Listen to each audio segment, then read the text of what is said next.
pagi ini kita hadir bersama-sama di sini lewat Zoom dan di studio kami sudah ada Bapak Yuliasman Caniago, founder CQRS RS Indonesia.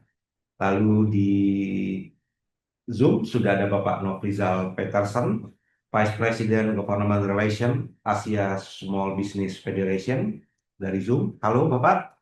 Pak Nofrizal, kita sebenarnya juga mengundang dari Kementerian Perdagangan, Bapak langsung menterinya kita undang, Bapak Budi Santoso.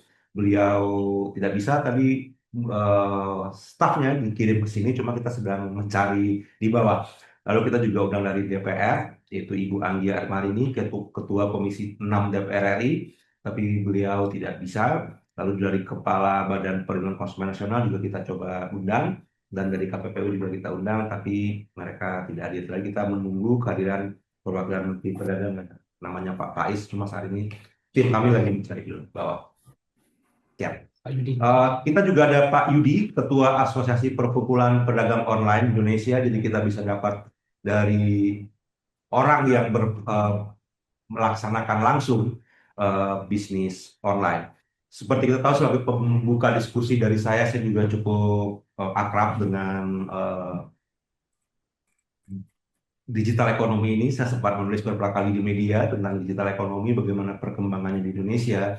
Yang jelas kalau kita bandingkan di awal periode 2000 ketika internet baru masif, itu belanja online tidak begitu banyak. Tapi hari ini semua kita eh, pasti pernah melakukan belanja online, baik itu di kota ataupun di desa. Bahkan di desa sendiri kalau kita tahu pertumbuhannya justru besar daripada di kota untuk non-food. Jadi saat ini e-commerce itu ada di mana-mana. Namun permasalahannya adalah adanya fee platform yang dirasa mencekik oleh para pelaku bisnis, dan walaupun pemerintah sudah melakukan acara-acara, ya Pak Yudasmannya akan dibatasi dengan angka ya 8% kalau nggak salah. Tapi pada kenyataannya itu sangat mencekik. Saya juga ngobrol, bahkan ketika jualan kita 35.000, harganya yang dibeli di platform itu mereka hanya bisa menerima sekitar 30.000 rupiah. Jadi ada 5.000 yang hilang sebagai platform TV. Nah, itu yang harus kita bahas hari ini. Saya ingin bertanya dulu kepada Bapak Nofrizal, eh, sebagai pola gitu ya, sebagai pengantar juga dari Bapak, sebenarnya bagaimana digital ekonomi ini, terutama e-commerce, terhadap UMKM yang ada di Indonesia, karena dan juga perbandingannya dengan di negara Asia, dan seperti apa platform fee yang ada sekarang terhadap margin keuntungan. Jadi saya minta Pak Nofrizal menjelaskan kepada kita saat ini seperti apa yang terjadi di dunia digital ekonomi saat ini. Silakan Pak. Sudah ya Pak, selamat pagi semuanya. Pak Yuliasman, terima kasih sudah mengundang saya di Bincang Obrol Bisnis Community pagi hari ini. Topik pembahasannya juga menarik sekali terkait dengan biaya platform e-commerce kian mencekik. Ini bagaimana menyiasatinya. Jadi kalau saya perkenalkan dulu, saya Nofrizal Patterson. Saya di Vice President Government Relation di Asia Small Business Federation, which is adalah kami tergabung di Asia Tenggara mostly, tapi sekarang sudah ada di beberapa negara. Jadi kami sekarang posisinya ada 15 negara termasuk Australia, tapi tahun ini itu sekitar lebih dari 22 karena ada beberapa negara yang lain termasuk Kazakhstan dan yang lain yang bergabung di Asia Small Business Federation ini. Dan sebenarnya di Indonesia pun kami sudah tersebar di beberapa kota. Kami ada dari mulai Sumatera, terus kita di DKI Jakarta tentunya sudah ada, Pulau Jawa, Bali kita sudah ada. Sampai sekarang kita akan ada anggota member regional lagi, kemungkinan besar adalah di sekitar Pulau Sulawesi. Oke, saya mungkin perspektifnya sedikit menambahkan tidak secara spesifik terkait dengan harganya gimana. But the things adalah kacamata mungkin bagaimana ini bisa membantu teman-teman UKM. Tapi so far suara saya terdengar jelas ya Pak ya? Clear Pak, sangat jelas sekali. Sangat jelas sekali. Jadi Bapak, Ibu, terima kasih juga nih kepada penyelenggara. Pak moderator dengan siapa Pak? Maaf Pak, saya Saya Yos Pak. Pak Yos. Pak Yos, Ya. selamat pagi. Terima kasih juga. juga saya ucapkan juga selamat pagi, salam kenal untuk para seluruh narasumber, peserta yang hadir juga pada hari ini. Jadi kalau misalnya kita membahas biaya platform e-commerce yang semakin membebani tadi disampaikan ya, membebani para pelaku usaha, saya sebenarnya ingin mengajak kita melihat persoalan ini secara lebih strategis sih. Nah, ya Yang Pak. pertama, Kalau bisa dikasih tahu dulu bagaimana sekarang perkembangan ekonomi digital, Pak. Dimulai dari sana sih. ya, saya mungkin dari perspektif saya dulu ya, dari kami. Jadi yang pertama, kita harus mengakui Pak, bahwa ekonomi atau e-commerce ini menjadi salah satu engine ya, mesin pertumbuhan ekonomi digital yang ada di Indonesia. Jadi kalau kita merujuk dari reportnya Google, Temasek, BEN, dalam ekonomi saya ataupun si Easy Asia, nilai transaksi e-commerce Indonesia ini sudah mencapai lebih dari 65 miliar rupiah, US dollar, sorry. Pada itu data tahun 2024. Dan ini tetap menjadi kontributor terbesar ekonomi digital nasional. Dan Indonesia ini juga masih merupakan pasar ekonomi atau e-commerce terbesar di Asia Tenggara. Nah, bahkan di berbagai proyeksi tahun 2025 itu menunjukkan nilai pasar e-commerce Indonesia berada di kisaran 57 sampai dengan 90 miliar US dollar. Tergantung ya metodologi pengukurannya digunakan dan diperkirakan terus tumbuh nih 2 digit terus dalam beberapa tahun ke depan. Nah, artinya masalah kita tuh bukan kekurangan transaksi sebenarnya. Masalahnya adalah apakah pertumbuhan tersebut juga menghasilkan keuntungan yang sehat bagi UMKM kita. Nah, dari perspektif kami, saya mewakili Small Business Federation, kami melihat setidaknya terdapat 4 tantangan utama nih yang perlu menjadi perhatian kita bersama. Yang pertama, itu adalah ini kondisinya terjadi fenomena revenue growth margin decline. Jadi banyak Oke. pelaku UMKM ini mengalami kenaikan penjualan, namun keuntungan bersih mereka sebenarnya justru makin tertekan, semakin menurun. Nah, komponen biaya yang ditanggung itu semakin kompleks. Itu mungkin yang dialami oleh teman-teman kita semua di pelaku UKM. Jadi tidak hanya biaya komisi platform, tapi juga ada biaya iklan digital, ada subsidi promotions, biaya logistik, biaya retur, dan berbagai program campaign yang sebenarnya ini membuat pelaku usaha terus mengeluarkan biaya tambahan nih agar produknya tetap eksistensi dan terlihat oleh konsumen. Nah, dalam banyak kasus, pelaku usaha ini kadang-kadang tidak lagi bersaing berdasarkan kualitas produk, tapi bersaing berdasarkan kemampuan membeli traffic dan visibilitas di digital. Jadi akibatnya yang terjadi bukan lagi kompetisi produk, Pak, tapi melainkan kompetisi modal. Siapa yang punya modal paling banyak, yang paling bisa membuat produknya visible, dia yang menang. Ya. Jadi bukan kualitas lagi sebenarnya. Nah, itu yang pertama. Yang kedua, ini terjadi ketergantungan yang terlalu tinggi terhadap platform. Nah, saat ini sebagian besar mungkin kita sudah sangat tahu dan kita juga pengguna ya. Sebagian besar transaksi e-commerce Indonesia ini konsentrasinya pada beberapa pemain besar. Kalau data dari Momentum Works itu bilang menunjukkan Indonesia tetap pada pasar e-commerce terbesar di Asia Tenggara dari tahun 2025. Tadi kan data 2024 ya. Nilai transaksinya 2025 itu sekitar 57,7 miliar US dollar. Nah, sementara sebagian besar transaksi tersebut konsentrasinya hanya pada platform utama. Kita tahu, saya mungkin nggak akan sebut brand, tetapi itu platform besar itu yang konsentrasi semua ada di sana. Nah, konsentrasi pasar seperti ini memang memberikan efisiensi. Namun di sisi lain juga menciptakan ketergantungan yang tinggi. Ini yang paling berbahaya. Kalau kita sudah hanging, sudah tergantung sesuatu, ini cukup bahaya. Nah, karena kenapa? Karena kalau ketika algoritmanya berubah, kita bicara digital, algoritma yang bermain. Ketika algoritmanya berubah, ketika biaya layanan berubah, atau ketika kebijakan promosinya berubah, ribuan UMKM ini langsung dapat terdampak secara bersamaan. Jadi karena udah tergantung ya udah ikut aja gitu loh. Mau ada perubahan apa dia ikut aja gitu loh. Sehingga akhirnya kita baru sadar, wah ternyata makin turun ya omsetnya. Oh, omsetnya naik tapi makin turun ya marginnya gitu. Margin. Ya. Nah, dan yang ketiga, UMKM belum memiliki kendali yang cukup atas pelanggan mereka sendiri. Banyak pelaku usaha punya ribuan transaksi tapi tidak punya database pelanggan. Mereka mengenal platformnya tapi tidak mengenal konsumennya. Padahal dalam ekonomi digital modern, aset paling berharga bukan sekedar produk atau toko online-nya, bukan. Tapi aset paling berharga adalah hubungan atau koneksi langsung dengan pelanggannya. Gitu. Lalu yang keempat, kita bicara ini muncul tantangan persaingan konsolidasi pasar. kita lihat dalam beberapa tahun terakhir terjadi berbagai konsolidasi industri digital ya. Ini gabung dengan ini gabung ini, makin besar lah istilahnya. Semakin memperbesar pemain utamanya makin gede gitu.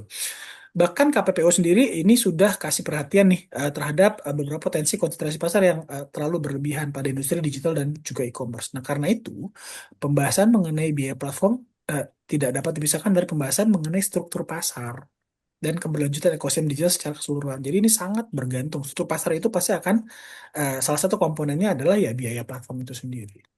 Lalu kalau kita bicara dari empat masalah tersebut, apa sih yang bisa kita lakukan? Kalau dari perspektif saya, yang pertama kita bisa melakukan diversifikasi kanal penjualan. UKM tidak boleh menggantungkan masa depannya pada satu platform atau marketplace gitu loh. Walaupun marketplace itu penting, tapi marketplace seharusnya menjadi salah satu kanal penjualan, bukan satu-satunya kanal penjualan. Ya, ingat ya. Jadi bukan menjadi salah satu kanal penjualan, namun bukan satu-satunya, namun salah satu. UMKM perlu mulai ngebangun nih website sendiri, mulai ngebangun WhatsApp bisnis, sosial commerce-nya sendiri, komunitas pelanggannya mulai dibangun secara offline, walaupun sedikit-sedikit, tapi kan day to day-nya pasti akan bertambah. Kemitraan B2B itu juga penting sekali buat UKM. Itu ekosistem sekarang yang bermain, kolaborasi itu bermain. Nah, prinsipnya sederhana. Jangan naruh seluruh bisnis Anda pada satu algoritma. Karena begitu algoritmanya berubah dan Anda tidak siap, UMKM kita tidak nggak siap, semuanya jeblok, turun. Ataupun mungkin bisa jadi mengalami kerugian ya ujung-ujungnya tutup juga, bankruptcy. Nah, solusi yang keduanya yang mungkin bisa saya rekomendasikan adalah membangun kepemilikan database pelanggan. Ini yang paling penting sih sebenarnya. Itu yang perlu kita know your customer. Kalau di banking lu bilang saya know your customer. Kalau kita tahu konsumennya kita itu akan lebih penting. That's why we have to build the data. Kami ya menyarankan bahwa mendorong UKM mulai berinvestasi pada konsumen database. Jadi kalau misalnya dibicara digital kan selalu bilangnya sekarang big data ya kan? Jadi consumer atau database itu sangat penting karena algoritma kita bisa tahu consumer behaviornya ada di sana, ya kan? Lalu kita juga data pelanggan itu juga harus dibangun lagi membership programnya bagaimana, CRM-nya bagaimana. Nah, UKM tuh banyak yang mereka business as usual, yang penting jualan, ya kan? Tapi sebenarnya CRM-nya itu perlu dibangun, customer eh, relationship management, simple aja nggak usah ribet-ribet. Tapi dari hulu ke hilir itu perlu dibangun bagaimana dari mulai produk, services sampai dengan pos ya. CRM-nya itu perlu banget dibangun karena kalau misalnya konsumennya itu puas, dia pasti akan repetition. Kalau dia seneng banget, dia pasti akan advokasi untuk jual kembali. So CRM itu sangat penting, rapih. Karena komplainan itu kebanyakan datang dari CRM. Pengirimannya terlambat, wah produknya rusak, tidak sesuai dan yang lain-lain gitu loh. Dan yang terakhir, teman-teman UKM juga harus melihat community itu harus dibangun. Jadi kita harus membangun database community building. Terkait dengan produk teman-teman semua, UKM, ya community buildingnya harus dibangun. Karena biaya mendapatkan pelanggan baru ini terus tinggi, naik terus. Akuisisi untuk mengakuisisi pelanggan baru untuk UKM itu susah, mahal biayanya, bayarnya mahal. Tapi dengan persaingan begitu ketat, untuk mempertahankan pelanggan lama itu mungkin biayanya jauh lebih murah dan lebih akan menguntungkan reputationnya. Minimal yang ada dipertahankan dulu sambil kita grabbing sesuatu yang baru. Dan yang ketiga adalah perkuat kolaborasi antar UKM. Menurut saya masa depan UMKM bukan hanya sekedar kompetisi soalnya, tapi juga bicaranya sekarang sudah kolaborasi. Nah, kalau saya selalu mendorong teman-teman UKM adalah membentuk kolaborasi nih, gitu loh. Saya nggak punya ekosistem logistik, ya kolaborasi, share logistiknya gimana. Kalau saya nggak punya marketing gimana, kita bisa collabs dengan lembaga marketing, sharing profit atau seperti apa itu bisa dilakukan. Collective purchasing juga bisa dibangun kolaborasinya. Atau bisnis ekosistem yang lain itu juga perlu dibangun. Karena dengan kolaborasi, biaya pasti akan lebih murah, lebih bisa terredus. Ya kan? Jadi ketika UMKM berkolaborasi, mereka akan memperoleh skala ekonomi yang lebih eh, selama ini hanya dimiliki perusahaan besar. Karena perusahaan besar itu yang dikuasai adalah ekosistemnya. Bisnis ekosistemnya dia punya semua. Gitu. UKM tidak. Tapi kalau kita collab, setidaknya kita punya gitu loh. Skala ekonomi yang selama ini UKM nggak punya. Sama seperti perusahaan besar. Oke, terima kasih Pak Nofrizal. Saya tertarik sih dengan ingin mendalami karena kebetulan saya juga Oke. eh, cukup lama lah di sini saya tahu Hmm. first party data, second party data yang harus sebenarnya bisa dimiliki oleh UMKM. Cuma satu satu poin saya adalah saya ingin bertanya ke Bapak dari sisi konsumen itu shipping delivery cost apa ongkos kirim itu salah satu faktor atraktif juga untuk mereka membeli sebuah produk. Saya ingat interviewnya Jack Ma dengan Bill Clinton waktu itu dia mengatakan bagaimana bisa berkembang di Cina itu karena ada infrastruktur yang bagus, ongkos kirim yang bagus, sehingga berapa biji apel itu bisa dikirimkan oleh petani langsung. Nah, pertanyaannya adalah tadi saya menarik kolaborasi dari sisi logistik. Karena saat ini adalah kenapa di daerah itu tidak berkembang eh, karena ongkos kirim yang tinggi. Misalnya, saya cerita dendeng batoko itu enak di Monoklaban. Dulu ketika ongkos kirim murah, itu mereka bisa jual kemana-mana. Nah, ketika ongkos kirim sekarang sudah, saya nggak tahu apa mekanisme pasar, apa karena sudah dikuasai oleh kelompok tertentu, itu jualan mereka online itu turun karena ongkos kirim. Jadi ada double double kill sih antara ongkos kirim dan apa tadi eh, tidak cost platform. Lalu tambah lagi berikutnya adalah yang tadi saya bilang juga untuk first party data. Bahkan restriction paling ketat dari e-commerce itu adalah ketika mencantumkan nomor handphone ya. Itu kan sangat sangat mereka restriksi sekali live itu nggak boleh handphone karena nanti bisa direct.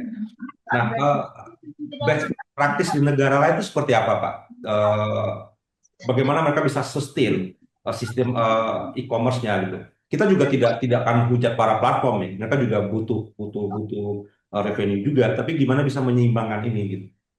Terutama di Oke. tiga hal itu, ongkos kirim, eh, first and second party data, lalu platform fee gitu. Gitu sih, Pak. Oke. Kalau saya juga pasti akan mengukur kapasitas saya untuk bicara terkait dengan cost ya Pak ya. Gitu. Ya, Dan kita bicara perbandingan dengan negara-negara yang lain gitu loh. Eh, Kalau dibilang kita punya perbandingan dengan China sudah pasti jauh Pak. Gitu loh. iya, Ekosistemnya sudah terbentuk dengan sempurna di sana. Terus yang kedua, government attention terkait terkait dengan ekosistem tersebut juga sudah sangat intens gitu, terlaksana. Eh, Evaluasinya, terus pengawasannya, kebijakan, regulasinya sudah sangat lebih berjalan Pak. Gitu. Nah, kalau di kita juga tidak bisa menutup mata bahwa masih banyak faktor-faktor yang memungkinkan ataupun yang membuat si cost itu juga tinggi sih sebenarnya. Perubahan-perubahan geopolitik secara global tentunya akan mempengaruhi biaya-biaya yang lain, Pak. Seperti hmm, kemarin kita banyak isu lah ya terkait dengan ya, itu, akhirnya naik ya itu naik karena pada saat kenaikan pasti semua platform atau bukan hanya platform ya, semua industri pasti perlu justifikasi untuk naik, Pak, harganya di sana. ya, Kalau kita bicara Bapak tadi bilang dari hulunya, petani juga akhirnya ongkos kirimnya terlalu besar. Nah, pertanyaannya adalah petani itu mengirimnya itu sebenarnya punya berbagai solusi cara sih sebenarnya. Bisa jadi secaranya kolektif. Karena tidak bisa dipungkiri Pak, selama ini kalau kita bicara di hulu Pak, yang menguasai itu bukan petaninya Pak. Petaninya selalu mendapat angka lebih kecil. Kalau misalnya angka dari mulai dia panen sampai dengan angka jual itu jauh banget kan?